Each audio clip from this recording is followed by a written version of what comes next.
It started with the smell of rosemary scones freshly baked, the way Ellis used to like them, and ended with my body hitting the marble steps of my childhood home. I stood in the grand foyer of the Weiler estate, clutching the last suitcase I dared to pack. My grandfather had left this house the company and every cent of his $12 million inheritance to me. His will was clear, but clarity meant nothing to people who believed they could reshape the truth to fit their entitlement. "Put it down." My mother snapped her stilettos, clicking across the polished floor. Genevieve Weiler hadn't touched a scone or a truth in over a decade. "You're not taking that with you. These are my personal belongings," I said quietly, fingers tightening around the handle. "This house and everything in it is contested," my father said, appearing beside her. "Until the court rules, otherwise you have no legal standing." I should have walked away. But then Celeste descended the staircase in silk pajamas and a smug smile. "Going somewhere, Callie." I didn't answer. I turned, stepping toward the door. "Don't you dare walk away from us, you ungrateful brat!" Genevieve screamed. Before I could respond, my father lunged. His hand fisted my hair. Jerking my head back with such force, I saw white. Then everything moved too fast. I was dragged down the hallway, my heels scraping the floor until I hit the first stair. Then the second. Then all of them. I didn't cry out. Not once. They wanted drama proof I was unstable reactive like the fake letters their lawyer had started drafting behind closed doors. I gave them silence. Controlled, deliberate silence. The rain outside was cold and hard. My father shoved me through the front door. My suitcase followed, bursting open on impact, spilling folded sweaters and socks across the wet stone. "You are no longer welcome in this house," he said, adjusting his cufflinks. Genevieve crossed her arms. "Any attempt to return will be considered trespassing." Celeste watched from the doorway, arms draped over the railing like a queen on a balcony. I gathered my scattered clothes slowly, then stood. My scalp throbbed. My pride didn't. "You'll regret this," I said quietly. "Not today, but soon." Then I walked away from their house, away from everything toward the one person who had seen me before they taught me to disappear. Celeste always sparkled, even when she didn't try. At her 16th birthday, she unwrapped the keys to a white convertible with a red bow bigger than her sense of self. The crowd of socialites applauded. I stood in the back holding the plastic cake knife no one had asked me to use. A week later, she crashed the car into a lamppost. My parents blamed the city's lighting. That same year, I got a prepaid gift card for straight A's. Genevieve loved calling Celeste our star. She'd say it loudly at charity galas like we all agreed. When Celeste failed biology, they hired a private tutor who charged more per hour than most teachers made in a day. When I placed first in statewide math, my father blinked at his phone and said, "Is that the one with numbers?" They didn't hate me. Not exactly. They just didn't see me. I was background a detail in their curated image of perfection. Except to him. Ellis Weiler, my grandfather, never let a moment pass without making me feel real.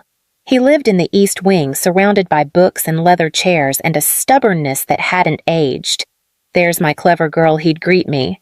"Come tell me something new." On Saturdays, he took me sailing on the Eleanor, his aging but elegant yacht. "The sea doesn't care who your parents are," he'd say, handing me the wheel. "It only listens to competence." I learned how to read the wind, how to tack, how to hold steady when waves slapped the hull. He taught me patience, how not all progress feels like forward movement. And later, he taught me the real tides, the ones made of markets, board votes, shareholder tensions. He'd sit me beside him in his office drawing diagrams on yellow pads explaining mergers and ethical clauses with the same intensity he once used to teach me how to anchor safely. "You think like a builder," he told me once. "Your sister only knows how to shine. But shine fades. Structure doesn't." I was 16 when he said it. I didn't know what he meant. Not fully. Not until the day he called me into his study, looked me straight in the eye, and told me what he'd decided. The lawyer's voice barely filled the walnut-paneled library. Sunlight filtered through tall windows, painting gold across the floor where our family once posed for glossy magazine spreads. But there were no cameras today, just tension so thick it curled at the edges of the air. Gregory North. My grandfather's longtime attorney cleared his throat and read, "To my granddaughter Callista Weiler, I leave my controlling shares in Weiler Holdings, the estate at Grayson Hollow, and all personal possessions located therein." Silence. The kind that doesn't settle, it detonates. I felt it in the way my mother's face froze mid-smile, how her hand tightened around the stem of her water glass. My father blinked slowly once-twice, like the words needed time to hit. Celeste just stared at Gregory like she hadn't heard right. Gregory continued, tone steady. "To Celeste Weiler, I leave a fixed trust of $2 million to be dispersed annually over 10 years. Celeste made a sound between a laugh and a gasp. $2 million. "That's it!" My mother stood. "There must be a mistake. My father he wasn't in his right mind." "He was," I said softly. "You just weren't listening." My father didn't speak. He simply leaned back in his chair, eyes narrowing as if recalculating everything he'd assumed about the future. Gregory read on, but the rest blurred. Minor items, charitable donations, a painting left to an art institute. Nothing explosive. Nothing that is compared to what Ellis had just done with 2 paragraphs. When it ended, no one spoke to me. They walked past me like I was a painting that had been crooked for years, and no one had bothered to fix it. Later that evening, I passed my father's study and heard whispers behind the door. "She must have manipulated him," my mother hissed. "She was always up there with him talking business. He wasn't stable. You saw the medication list." "I'll talk to Gregory," my father said. "There's still time to challenge the will. We just need the right angle." I walked away before I could hear more. Upstairs, I opened Ellis's notebook, the one he told me to keep. Inside the front cover in his neat block letters, he'd written, "If they come for you, they've already lost. Just hold the line." It started small. A hallway light left off when it had always been on. A staff member avoiding my eyes. My mother's perfume lingering in the east wing where she never used to go. Then the code to my office was changed. I asked Peterson the butler if he knew anything. He gave a stiff smile and said, "Your father asked for additional security." Security apparently meant my name was no longer on the approved list. My laptop password failed twice before finally unlocking. When it did, several folders were missing folders Ellis had labeled transition planning and board contingencies.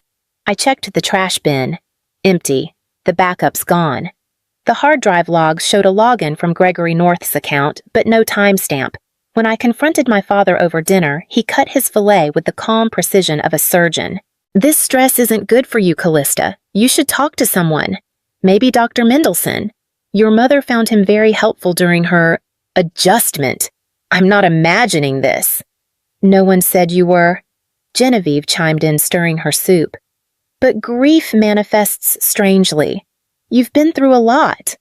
The next morning, I found my grandfather's ledger open on the kitchen counter. Its pages, always in perfect order, were torn. I asked the housekeeper if anyone had touched it. She wouldn't meet my eyes. At night, I heard footsteps outside my bedroom. Too slow for staff, too deliberate to ignore. When I opened the door, the hallway was always empty. I started locking my door. Then I noticed the lock had been scratched. The final straw came when I walked into the estate's legal room and found Gregory photocopying Ellis's medical records. "Just organizing the file transfers," he said with a practiced smile. "They belong in my possession." He shrugged. "Your father requested copies." "For estate review." That evening, I returned to my room to find a small envelope on my pillow. Inside was a single folded page, a copy of a prescription note dated 2 months before Ellis's death, scribbled with vague concerns about mental fatigue. At the bottom, someone had underlined "monitor" for signs of undue influence. In handwriting that wasn't the doctor's. I sat on the edge of my bed, opened Ellis's notebook, and underlined his words. Just hold the line. I didn't realize until then how far they were willing to go. The call came mid-morning. Family meeting, dining room, now. Peterson's voice on the intercom was clipped formal like he'd practiced detachment. I knew before I entered the room that it wasn't a meeting. Genevieve sat at the head of the table, arms folded her pearls, sitting stiff against her throat. Roland stood beside her, not even pretending to be neutral. Celeste lounged in a chair near the window, scrolling her phone like the outcome didn't matter because she already knew it. Gregory was there too, briefcase closed, notepad blank. We filed a formal stay on the transfer of assets my father began. Given the circumstances surrounding Ellis's health in his final months, it's best that control remain in our hands temporarily. And the court, I asked. Genevieve smiled, sympathetic to our concerns. And until it's resolved, it's no longer appropriate for you to remain in the house. My chest tightened. You're kicking me out. You're free to go anywhere you like, Gregory said, tone soft as poison. But the estate is under protection. For now. You have until this afternoon, Roland added, already done with the conversation. I went upstairs, packed quickly, only essentials. But when I tried to leave, my mother stood at the doorway of my room. You're not taking anything that doesn't belong to you, she said, eyes narrowed. These are my clothes. Everything in this house is now contested. I kept packing. She called for Roland. He didn't argue. He grabbed the suitcase handle. I held on. Then he grabbed my hair. I didn't scream, just braced as he yanked me across the floor down the stairs, my scalp-burning shoulders slamming into each step. Celeste watched silent. At the front door, my mother opened it wide. Rain poured. My father shoved me outside. The suitcase flew after me, landing hard and spilling open clothes papers, a worn leather notebook, and a small gold watch. You are no longer welcome here, he said. I stood slowly, water soaking through my sleeves. My voice was hoarse but clear. You'll regret this, I said. Not because of the money, but because you think I won't fight. Then I picked up the pocket watch, the one Ellis always kept close, and walked into the storm. The rain didn't stop for hours. Ashley picked me up just after dark. She said nothing when she saw my bruised shoulder or the blood crusted in my hairline. She just opened the car door and kept her hand steady on the wheel all the way to her apartment. That night, curled on her sofa with a borrowed blanket, I couldn't sleep. I kept replaying it. Celeste's silence, my mother's cold hands on the doorknob, my father's grip in my hair. I stared at the items I'd salvaged. My phone, the leather notebook, a crumpled blazer, and the pocket watch. It had been Ellis's favorite. He used to wind it every evening like ritual. A good watch, he'd say, does more than tell time. It tells you when to move. Turning it in my palm, I noticed something strange, the weight. It felt uneven. I ran my thumb along the back panel and felt a faint seam. I pressed both sides in a rhythm he'd once used to open his desk drawer, 232. With a soft click, the back popped open. Inside was a tiny folded note, yellowed slightly with age, and a USB drive. The note read, "If they've done what I feared, go to Richard Lennox in Beacon Hill. He'll know what to do." My hands shook. I booted up Ashley's laptop and opened the files on the drive. There were scans of Ellis's medical evaluations, clear, consistent, all affirming mental clarity. Audio recordings of business discussions, my voice, his strategizing mergers, dissecting board dynamics. He hadn't just taught me. He'd documented everything. There were spreadsheets too, ledgers tied to accounts I'd never seen. Some domestic, some offshore. One folder labeled Emergency Funds, CW. Ashley came in with tea. That from your grandfather. I nodded. He didn't just trust me. He knew this was coming, and he hadn't left me defenseless. The next morning, I booked a one-way ticket to Boston. Richard Lennox's office was listed on a document marked Last Contingency. I sent him a single email. Ellis Weiler said you'd know what to do. CW. 3 hours later, he replied, "Come immediately. You're not alone in this." I closed the laptop and finally exhaled. There was still a war coming, but at least now I had a map. Richard Lennox greeted me with a firm handshake and a locked file cabinet full of secrets. He hadn't worked with Ellis in years, but their friendship had never waned. He came to me the day after his diagnosis, Richard said, pulling out a folder marked in my grandfather's handwriting. Said he didn't trust the family anymore except you. He introduced me to Maribel Crane, an estate litigation attorney who didn't flinch when I explained how my father had dragged me by the hair down the stairs. She only asked, "Do you have documentation?" I handed her the USB. By that night, we had a strategy. Over the following week, Richard's team sifted through account logs, emails, audio files, and board minutes. Maribel filed preliminary paperwork for an emergency injunction, and I stayed quiet, tucked away in a guest room above Richard's garage, watching the whole rotten structure begin to shake. The first crack appeared in a set of payment records from Weiler Holdings. Hundreds of thousands funneled into a shell corporation, AV Solutions, disguised as a consulting firm. But AV had no real staff, no offices, no paper trail, just one beneficiary, Celeste Weiler. Maribel tracked the funds. $500,000 transferred within 3 months of Ellis's death, coinciding with Celeste's sudden disappearance to Europe. But casino records from Atlantic City and Vegas told another story. She hadn't traveled abroad. She'd gambled away nearly everything. "Your sister's not just complicit," Maribel said. "She's a liability they had to cover." Next came the forged documents. A digital signature on a medical note supposedly authored by Ellis's physician, a signature verified as falsified. The file metadata revealed the document had been created on Gregory North's work laptop 2 weeks after Ellis's death. "They knew exactly what they were doing," Richard muttered. "And they're in deeper than you thought." I studied the forged letter again, tracing the lines of Ellis's name in someone else's hand. It wasn't grief that had made them cruel. It was desperation. I wasn't just an obstacle to their power. I was evidence that they had none. And that made me dangerous.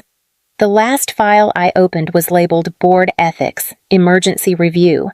Inside it were bylaws I'd never seen, revisions Ellis had made quietly. And that's when I realized they hadn't just lost their grip on the company. They'd never had it to begin with. The courtroom smelled like varnish and paper. I sat straight, hands folded, pulse steady, not from calm, but because I'd trained it to be. My parents arrived first. Genevieve wore navy pearls and the expression of a woman who still thought charm could rewrite facts. Roland flanked her like a shield. Celeste sat behind them, eyes low, lips pressed shut. They didn't look at me. Not once. Maribel opened with the will, then the certified statements from Ellis's primary physician. Then came the forged medical note digital records showing it was created after Ellis died on Gregory North's machine. The judge's brow lifted, but she said nothing yet. Then came the recordings, Ellis discussing the company with me in sharp, clear detail. In one, he said plainly, "Callista's the only one I trust with this legacy. She doesn't posture. She plans." A pause passed like a held breath. Then Peterson took the stand. "I saw Mr. Weiler dragged her by the hair," he said softly. "I should have spoken sooner, but I'm speaking now." The final blow was the video Ellis had recorded himself. In it, he looked into the camera and said, "If you're watching this, it means they tried to undo my choice. They may rewrite paper, but they can't rewrite my intent." The silence that followed was thick and absolute.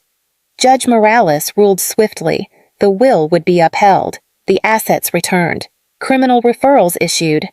Genevieve's jaw dropped. Roland turned red. Gregory paled. I didn't cry. I didn't smile. I simply stood as the judge said my name. "Miss Weiler, you are now the sole controlling stakeholder of Weiler Holdings and rightful owner of the Grayson Hollow estate." The gavel dropped. I nodded once. And then I walked out, not alone, but finally seen. The papers were delivered the next morning. 30 days. No extensions. They could take their personal belongings, but nothing Ellis had willed to me.